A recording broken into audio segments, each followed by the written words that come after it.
Bye. Geez, everyone, I don't know. Every time we try to activate this, we have technical difficulties. So thanks for hanging in there if you guys weren't able, or if you saw me just staring into the camera and talking to my assistant, Shelly. But here we are today, talking about how to recognize a lesbian. How can you tell when she's a lesbian? How do you know when it's okay to approach her, and that you won't offend anybody? Let's see here. Feel free to shoot your questions my way, and this is definitely a popular topic. And I often get these questions coming from folks who are interested in really, feminine women. They're like, how can I tell that she's gay? I'm worried that she's straight and I might offend her, and so on. But before we jump into it, I want to encourage my listeners and my followers to check out Queer and Dear, my new radio podcast. It's super fun and exciting. I'm loving it. Every week I have a new guest on the show. We cover all different topics related to the LGBTQ community. And if there are any topics or ideas that you want me to have covered, or anybody that you're thinking would be fun to be interviewed, let me know. We have people who identify as bisexual coming out, talking, sharing their experiences as a bisexual woman, and what it's like to sort of, when she realized she was bisexual, what it's like to be in the community, in the queer community, identifying as a bisexual woman, and so on. So I've interviewed a few people around that topic, interviewed people coming out later in life, and what that experience is like, and any words of wisdom that they can share with listeners. Also interviewed Tisha from Olivia, who talked a lot about, experiencing the Olivia experience. I will be interviewing Mariah from Club Skirts Dinah Shore coming up in a couple months. And so just really kind of fun, interesting people sharing interesting things that relate to our community. And also make sure to be completing a confidential profile in my little gay book matchmaking database, because I'm always searching for potential matches for my matchmaking clients, and we have clients all over the country. So feel free to ask us any questions related to that or anything else if you aren't clear about the process and so on. But let's shift and focus on today's topic.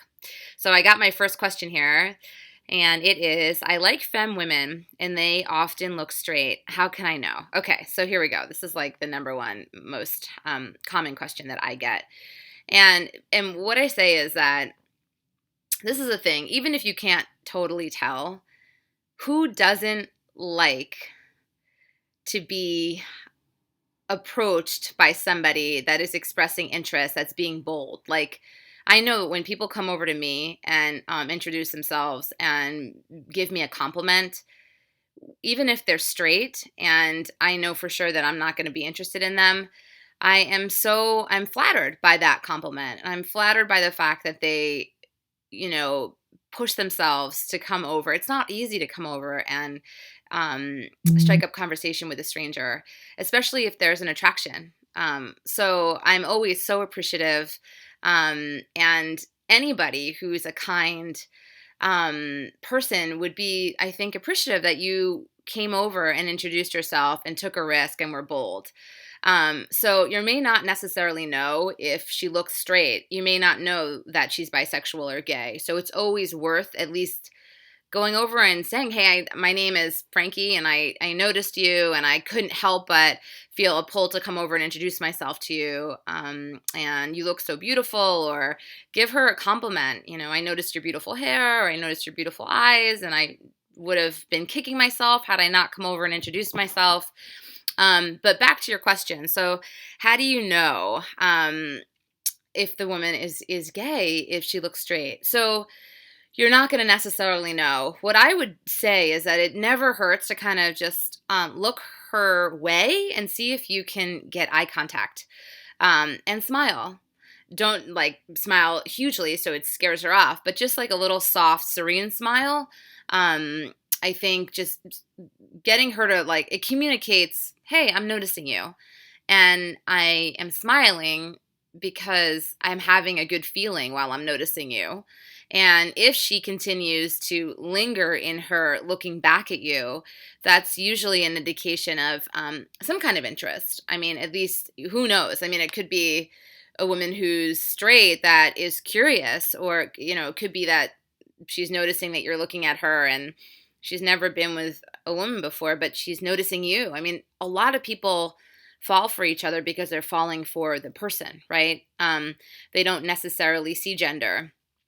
And I've definitely worked with clients that have fallen in love with, you know, they were surprised by the fact they fell in love with somebody from the same gender. So you just never know, but you can feel it out a little bit if you are able to connect visually, like if you can maintain eye contact, like a lingering stare in a positive way, where she continues to look at you and smile back. That's an invitation to come over and say hello and introduce yourself, because she's noticed that you're looking at her. So when you say, I noticed you and I wanted to come over and say hello, none of that is going to be surprising to her. But there really isn't necessarily a way to know that a very feminine, straight-looking woman is gay. So I think this is a really hard one, and one where you just have to think, you know what, I'm gonna go over to this person and introduce myself because there's something about her,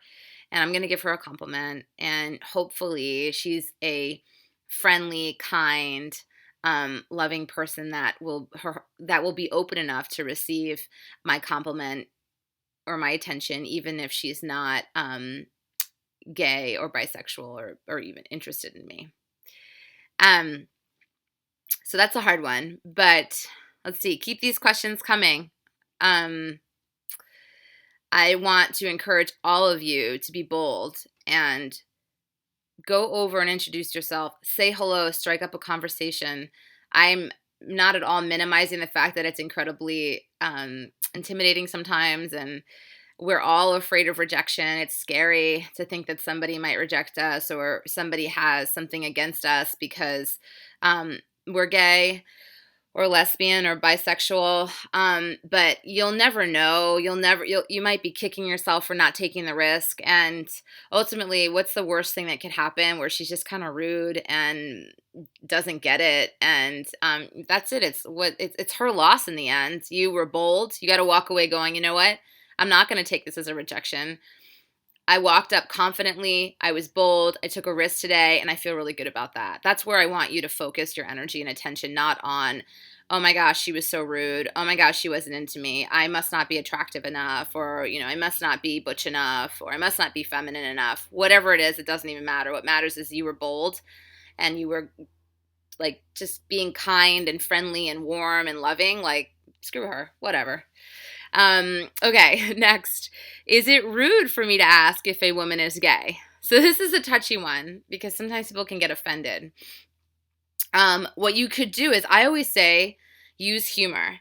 And if you're not somebody who feels like that comes easily, if you smile and you exude warmth, people often it's disarming and people feel more comfortable.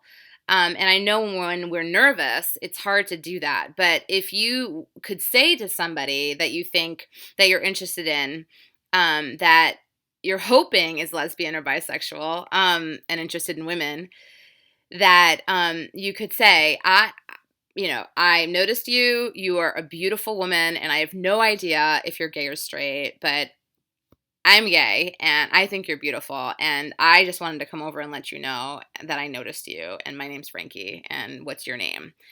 So it's like you could ask it like that instead of, hey, are you gay? Like, are you lesbian? 'Cause I'm just wondering, I'm a lesbian, and that kind of thing. So it's more awkward, and it can be off-putting to some women. So you want to just kind of, it could be sort of like a curiosity thing where I'm noticing you and I don't know if you're gay or lesbian, but I thought I would take the risk anyway because I would have been kicking myself had I not. So that kind of thing. And you want to be smiling and you want to exude warmth and vulnerability. it's hard to be rude to somebody who's like just putting themselves out there like that in a complete, like, genuine way. How can you, like, there would have to be something not quite right with that person if they don't see the authenticity, and the vulnerability in you and just want to kind of hold you a little bit with kindness and appreciation. Um, so I would say it's not, I wouldn't tell you to not say, to ask if the person is gay. I would say do it in a way that's kind of playful and curious, and not really interviewing them, like as if you would, you were in a job interview and you're like, "Are you gay?" Um, and you might want to first strike up a conversation with that person and ease into that. Because that way they have a little bit of a sense of you and their guard is going down a little bit, because when you first get approached by somebody, you have no idea what direction or what angle they're coming from. Give them a chance to get a feel for you. So you could ask that question and, further in after a few seconds or a couple minutes. And then they have a little bit more like ease. They feel a little bit more comfortable. Their guard's not so high. And again, I want to encourage you just to get out there. And if you feel like you need to know whether she's lesbian or not, that's really important to you. And I know it can create a lot of anxiety for people when they don't know and they're talking to somebody that they think might be straight. And if you absolutely have to ask her, do it. But again, do it with warmth, curiosity. And you could even say, "I don't want to offend you, but I have no idea, and I was just curious. I'm hoping you are, because you're beautiful, and I would love to get to know you," that kind of thing. I highly doubt she'll be offended if you approach it that way, unless like questioning her and or really abruptly coming up to her and without even giving her a minute to kind of get a sense of your vibe and your energy, and your personality to shoot that question to her. It's going to probably be off-putting. Okay, so let's see. So then somebody else writes in. So then what you are saying is that there isn't a lesbian. What about short fingernails? Okay. So, yeah. So this person is saying that, well, what about short fingernails? Isn't that a telltale sign of a lesbian? Well, yeah. So that's one way. Absolutely. So my bad. I didn't acknowledge that. Yes. So short fingernails. Lesbians often will keep their fingernails short because, having long fingernails and being lesbian kind of makes it difficult to do certain things, right? Everyone, can we all agree that, ow, not so comfortable? So yes, I would say that's definitely something to look out for, but she could paint her nails, right? Doesn't matter whether you have nail polish, right? Lesbians can, really feminine lesbians have nail polish. Even not so feminine lesbians wear nail polish now. They even wear toenail polish. And I mean, when I first came out, I think a lot of the butches would not wear toenail polish. And now I'll see them kind of out there at the nail salon right next to me getting their pedicures done, which is super cute.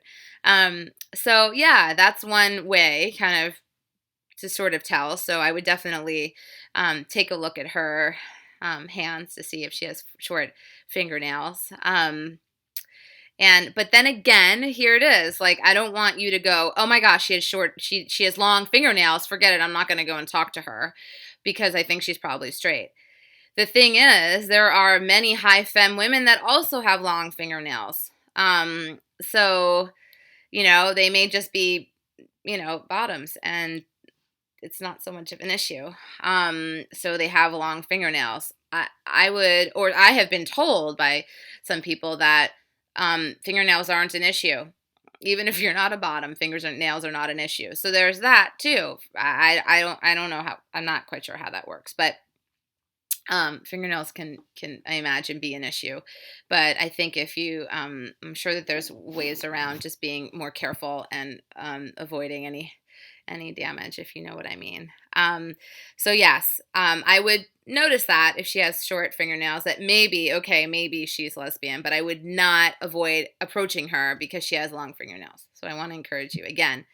At the end of the day, I want you to be bold and take risks. And if the person is straight that you're approaching, um, I imagine that she would be like, oh my gosh, thank you so much for coming over, or just like be appreciative that you were bold and took a risk. Um, Another question here is, okay, I really like older femmes, like in their 50s and 60s, and I find that they tend to stop taking care of themselves. Can you talk a little bit about that? Yes, yes, yes. So this is, I think, really important and something that we all need to think about. And because if we're in our 20s, 30s, 40s right now, and we're still taking care of ourselves, we need to think about this for our future. And maybe we have lesbian friends who are in their 50s, 60s, 70s that we think could be taking better care of themselves. And I want to encourage women to really think about this. I don't know what happens, but I think there's this sort of like idea in our community that we should just be like all about body acceptance and accepting natural beauty. And I think where we've taken that is that we think that it's okay, for example, to not take care of our hair, like to color our hair. So we have, sometimes we'll let our roots go for a really long time. And it just, I think to myself, well, there are all these tools at our disposal that can help just enhance our appearance, that don't take much effort, but that make a huge difference. So I think, somebody who's going gray, that, I mean, there's different kinds of going gray. Sometimes we're really fortunate, which I'm hoping that this happens to me. I don't know, but most people in my family don't have beautiful gray hair. But some women really end up having beautiful gray hair where they can go natural, but there are others that don't. And in that case, I think it would be important to consider coloring one's hair, getting it done professionally. Obviously, it's a financial investment, but it makes a huge difference. Or physically taking care of ourselves. I see women that are, in their 50s, 60s, 70s that stop, and so on, that just stop taking care of their body. And I think it's important to be eating well and maintaining some sort of physical activity level. And as we get older, we all know, right, our metabolism slows down and it's harder to maintain muscle and harder to burn calories and so on. But I really think that it's so important for us to maintain ourselves. And I feel like when you look at the heterosexual community, women in that age range are taking much better care of themselves. And I don't know why we don't do the same thing. And I know I'm not speaking for everyone, and I don't want to generalize. There's certainly women in our community that do take care of themselves who are older. But there are so many that don't. And they also are not interested in kind of keeping up on, sort of what is stylish or fashionable. And they settle into something that's just not, it doesn't enhance them in any way. And there are ways to learn about what styles fit your type of body better. I noticed that women will wear really baggy clothing that just doesn't enhance themselves. It's not helping them in any way. It's just kind of putting on clothing to put on clothing. So, there are ways to sort of figure out how to keep yourself looking stylish, fit, like it's important to you. Your appearance is important to you. You take time. You don't have to take a ton of time. An example is, putting on a little bit of makeup. A little bit of makeup does wonders for everybody. Even I've certainly dated a few butch women where one of them wore a little bit of mascara, one of them wore some blush. It doesn't mean that if you wear a little bit of makeup that you're femme, or it will demasculate you in some way. It's just, it enhances one's appearance. And it's good to kind of learn about what's enough makeup, because sometimes if we overdo it, it can be the counter effect, which is to make us look older. So I always say, go to a high-end department store, tell them that you're looking to get some makeup, and have them do your makeup for you. And you can let them know, hey, I don't want a lot of makeup. I just, I want something that's going to enhance my appearance, but not be overly done up. And they are happy to help you. A lot of them are very skilled, can show you how to apply the makeup. It's totally free for them to put the makeup on you. They're happy to work with you. You can even make an appointment beforehand. They'll give you an hour. And then you can buy whatever product you like or not. You don't have to buy anything. So check out Neiman Marcus, check out Nordstrom. Some of the Macy's counters are good. Go in there and explore. And, it can be as simple as some mascara, simple as some blush or a light lipstick, that sort of thing, where it actually looks totally natural. You can't really tell that you're wearing makeup. But ladies, I want to encourage you to make an effort. It goes so far. And there's no reason why we shouldn't be maintaining ourselves all the way through our lives, because it's important. It just speaks to how much you care about yourself and how you want to look good for the person that you're with. You want to maintain yourself for your partner, so they can continue to feel attracted to you and feel proud to be with you, and so on. So hopefully I'm not offending anybody. I don't mean to be offensive in any way. I just need to speak the truth to our community. I work with lots of women in our community, and I want to be honest. When I see something and I see there can be some improvement, I want to speak to that a little bit. All right, so the next question is, I am super shy. It's too scary for me to approach a girl. What's a simple way for me to do that? Okay, I love this. What's a simple way for me to do that? So being super shy is really tough, right? And I want to acknowledge that. And it can be really scary to approach a girl. So I would say, if you have a friend with you, like if you have a wing woman with you who is not as shy, I would use her for sure, or him, whomever, and have them, maybe break in conversation. Like if this woman is in a group, have your friend go over and break into that group, and you'll be right there with your friend. And when you have an opportunity to interject and say something, you want to find a way to interject to include yourself in the conversation. If you're on your own, I would just go over and say hello. Like, I'm totally against pickup lines. They don't work. They're cheesy. They're counterproductive. They're off-putting. Avoid them. Just be genuine. Think about think about what you would like. If somebody were going to try to introduce themselves to you, how would you want them to do that? And for me, I would want them to just come over and say, hi, I noticed you, and my name's Frankie, and I wanted to come over and say hello. How are you doing? Are you enjoying yourself at this event?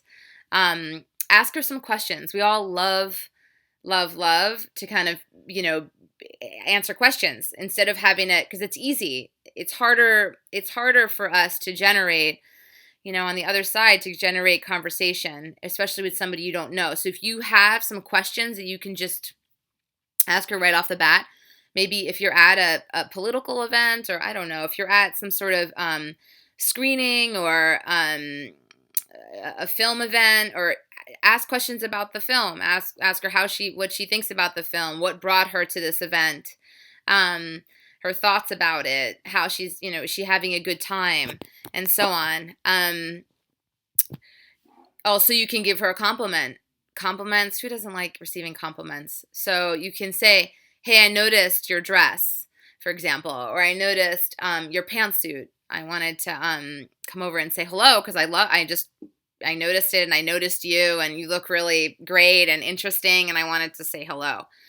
And I'm telling you, 99.9% of the time, the person's going to be very, very friendly and kind in response to that kind of approach. What you want to do is make sure that you're smiling, that you're exuding warmth, because people, when they can feel that, they can exhale and feel much calmer when a stranger is approaching them. But being shy is challenging, and it's absolutely scary for people who aren't even shy to approach somebody that they don't know, because we're all afraid of being rejected. It does not feel good to be rejected, but it's not going to kill you. It's not going to kill you. It's not personal. You don't know anything about this person. They don't know anything about you. You don't know anything about their background. And so much could be going on that, you could just if they're rejecting of you, you could chalk it up to like they're having a bad day. or whatever. I remind them of somebody that they didn't have a good experience with and leave it at that. Because you just don't know. You never know what someone's thinking when you don't know them at all. You're just kind of taking a shot. Okay, let's see. I have another question. Okay, Emma asks, how can I let people know that I'm a lesbian without having to bring it up? I'm femme and everyone thinks I'm straight. So I mean, this is a hard one because this whole subject is hard because it's just hard to tell, right? Sometimes it's just difficult to tell. So if you're femme, how do you not bring it up? I mean, what's the thing is, why not bring it up? Why not mention? Like for me, when I cut my hair and now I think, and I have some tattoos, right? It's like everybody right away, I think most people are like, oh, she's probably gay.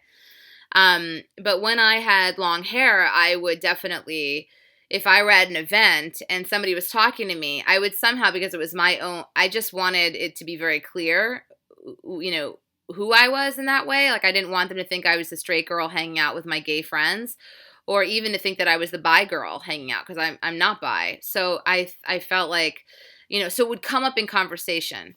And I was fine with that. And I felt like it made it pretty clear for me and for them.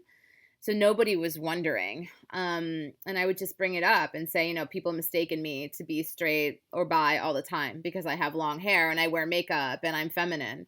So I think it actually is helpful to bring it up. You could, how can you let people know that you're lesbian without bringing it up because you're femme and everybody thinks you're straight? I think just by being out and about and the community getting to know you, and they'll know that you're gay because you look familiar to them. I don't know necessarily that there's an easy way for people who don't know you in the community that realize that you're gay. There's probably not an easy way. One is the short fingernails, but that's not going to for sure guarantee. And I can't really think of any other way other than getting out there and being social. And eventually people are going to realize, yeah, so because, she's somebody that's out and about and she attends the events and, women talk. So if anybody's curious about you and asking, hey, do you know if that girl's straight or gay? What's her story? They'll go, oh, she's gay because I see her out. She's attended many events through the years, whatever. So it helps to be social and put yourself out there. Let's see. I guess I'm running out of time. This is so fun. I never realized that 30 minutes is already up. So let's see here. Let's see. So I hope this was helpful. If there's anything specific that you want me to talk about, I'm going to try to do these live streams fairly frequently. Definitely let us know if there are topics that you want me to touch on. Let us know if there's anything I said that you don't agree with. I want to hear it. I'm totally open to different opinions and viewpoints. And I also want to say that, I in no way do I mean to generalize about any of this stuff. I mean, there's obviously people fall in all different ends or places on the spectrum in so many ways. So definitely I'm putting all this out there with lots of love and mindfulness and care. And I want to remind you all, get onto Queer and Dear, my podcast. You can download it on iTunes. You can find it on the web as well. You can find it on, you can find it on my website on the homepage. Just click on Queer and Dear. I think it's on the right side of my homepage. My homepage is, my website's www.littlegaybook.com. And the website where you can also find it is webtalkradio.org, I think. And then sign up for a Little Gay Book newsletter. We send it out once a month. Lots of really good topics. And look out for my Ask Dr. Frankie live videos that are coming up, getting released every other week. We've got a whole new series, which I'm really excited about. And thank you all for tuning in, for your great questions. And I look forward to seeing you at our next live stream. Take care, folks. Bye.